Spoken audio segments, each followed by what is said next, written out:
இன்றே டவுன்லோட் செய்து உங்கள் ஃபேவரட் ஷோக்களை என்ஜாய் பண்ணுங்க. பிறக்க போற குழந்தையோட ராசி நீங்க நல்ல ஆரோக்கியத்தோட 100 வருஷம் இருப்பீங்க. போச்சு, ஜோசியக்கார எல்லா உண்மை போட்டு உடைச்சிட்டானே. இந்த டிரைவர் பையன் நம்ம திட்டத்தை எல்லாம் நாசமாக்கிட்டான். இப்ப என்ன பண்றது? ஈஸ்வரி, ஜோசிய சொன்னதை கேட்டில்ல? இவன் பேச்ச நம்பி நாமளை ஏமாந்துட்டோம். நல்ல வேளை, ஏதோ மாப்பிளைக்கு டவுட் வந்து இப்படி பண்ணதுனாலதான் உண்மை வெளியே வந்துச்சு. ஐயா, பிறக்க போற குழந்தையெல்லாம் நாங்க நல்லா இருப்போம்னு சொல்லியிருக்கீங்க. எனக்கு ரொம்ப சந்தோஷமா இருக்கு. இந்தாங்க. அப்ப நான் வரேங்க ஐயா. வாங்கம்மா.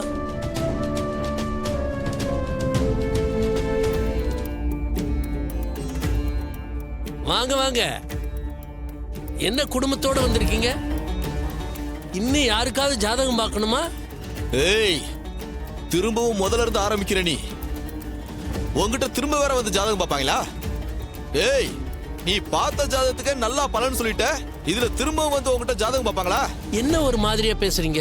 ஏய் ஜோசியா, உன் சாயம் வெளுத்து போய் ரொம்ப நேரம் ஆகுது. இப்போ ஒரு அம்மா வந்து ஜாதகம் பார்த்துட்டு போச்சே, அவங்க யாருன்னு நினைச்ச? வேற யாரும் கிடையாது ராஜா, நாங்க அமிச்ச ஆளுதான். நீ பாத்திய ஒரு ஜாதகம், அது என் பொண்டாட்டி ஜாதகம். என்னது, உங்க பொண்டாட்டி ஜாதகமா? ஆமாயா, அது என் பொண்ணுதான்.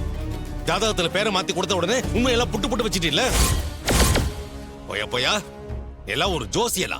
உன்னை நம்ம ஜோசியம் பார்க்க வர சொன்ன பாத்தியா? என் புத்தியை எதால அடிச்சுக்கிறதுன்னு தெரியல. நான் ஏற்கனவே உங்ககிட்ட வந்து கேட்டப்போ ரொம்ப யோக்கியமா பேசுனீங்க. இப்ப சொல்லுங்க, யார் உங்களை இப்படி பண்ண சொன்னது? தம்பி, என்ன மன்னிச்சிடப்பா. இதை செய்ய சொன்னதே அந்த சிவனாண்டி தான். என் பொண்டாட்டி பிள்ளைய கட்டி போட்டு கத்தியால குத்திடுவேன்னு மிரட்டினாரு. அதனால தான் நான் பொய் சொல்லிட்டேன். நான் என் குடும்பத்தை காப்பாத்த தான் பொய் சொன்னேன். எனக்கு வேற வழி தெரியல தம்பி. எல்லாத்துக்கும் உங்ககிட்ட மன்னிப்பு கேட்டுக்கிறேன். அப்பல எவ்வளவு பெரிய அயோக்கியத்தனத்தை பண்ணிருக்காத சிவனாண்டி, அவனை சும்மா விடக்கூடாது. அத்த, இப்பயாச்சும் உங்களுக்கு உண்மை தெரிஞ்சிருக்கும்னு நினைக்கிறேன். வயிற்றுல இருக்கிற குழந்தைய வச்சு எவ்வளவு பெரிய கிரிமினலான வேலை பார்த்திருக்கான் பாருங்க அந்த சிவனாண்டி. அவனெல்லாம் நடு ரோட்ல வச்சு சுடனத்த. ஜோசியரை நம்பி நானும் முட்டாளாயிட்டேன். அந்த சிவனாண்டி திரும்ப திரும்ப என்ன பழி வாங்க பாத்துக்கிட்டே இருக்கான். இந்த தடவை இந்த குழந்தையால ஆபத்துன்னு சொல்ல வச்சு என் சென்டிமெண்டோடு விளையாடுறானா? அவனை நான் சும்மா விட மாட்டேன். டேய், இந்த விஷயத்திலே நீ என் மூஞ்சில கரிய பூசிட்டல, உன்னை சும்மா விட மாட்டேன்.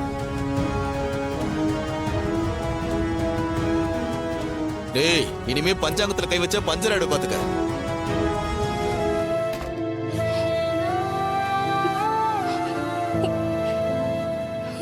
என்ன மன்னிச்சிருங்க. உங்களை கேட்காம நான் இந்த முடிவுக்கு வந்தது தப்புதான். ஆனா எனக்கு வேற வழி தெரியல. உங்ககிட்ட சொன்னா நீங்க கண்டிப்பா ஒத்துக்க மாட்டீங்க. அம்மா உயிருக்கு ஆபத்துன்னு தெரிஞ்சதுக்கு அப்புறம் என்னால இத சாதாரணமா எடுத்துக்க முடியல.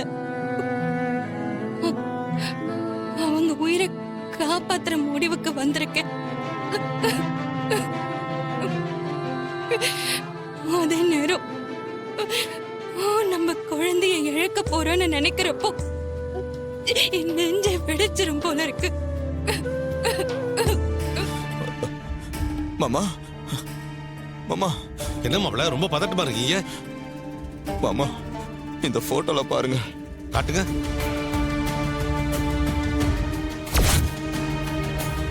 என்ன மாப்பிள்ள இது? ஐ லவ் யூன்னு எழுதியிருக்கு.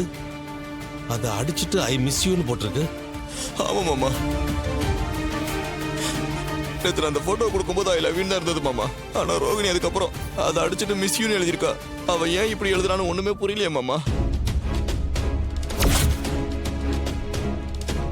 அத்தை உயிருக்கு ஆபத்து வந்துடும் சொன்னதை நினைச்சு அவங்க என்ன முடிவு எடுத்திருக்காங்கன்னு தெரியலையே. ஏப்பா சகல, என்னையா சொல்ற? என்ன முடிவு எடுத்திருக்காங்கன்னா ஒன்னும் புரியலையேப்பா. மாப்பிள்ள, நீங்க என்ன சொல்றீங்கன்னு ஒன்றும் புரியலையே. இல்ல மாமா, அத்தை உயிருக்கு குழந்தையால பிரச்சனைன்னு சொன்னாங்கல்ல, அப்போ பிரச்சனை குழந்தை தானே.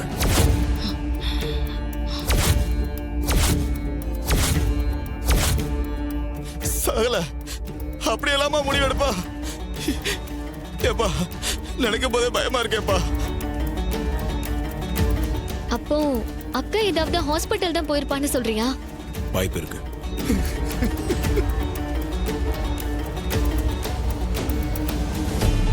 மாப்ள எந்த ஹாஸ்பிட்டலுக்கு போய் தேடுறது? இங்க 4-5 பெரிய ஹாஸ்பிட்டல் தானே இருக்கு.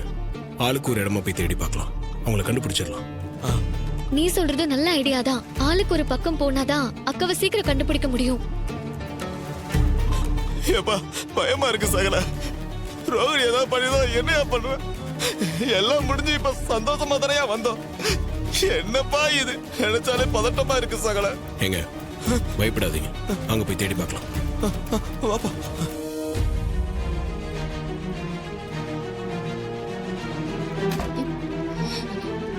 என்ன ரோகிணி, ஆபரேஷன் ஆரம்பிச்சிடலாமா? சரி டாக்டர். கடைசியா ஒரு முறை கேக்குறேன், இந்த அபாஷன் உங்களுக்கு தேவையா? நல்லா யோசிச்சுக்கோங்க.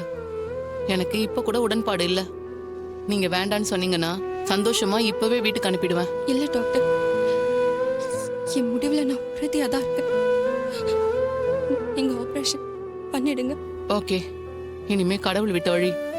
நர்ஸ், இவங்களுக்கு அனஸ்தீசியா கொடுங்க. Okay doctor.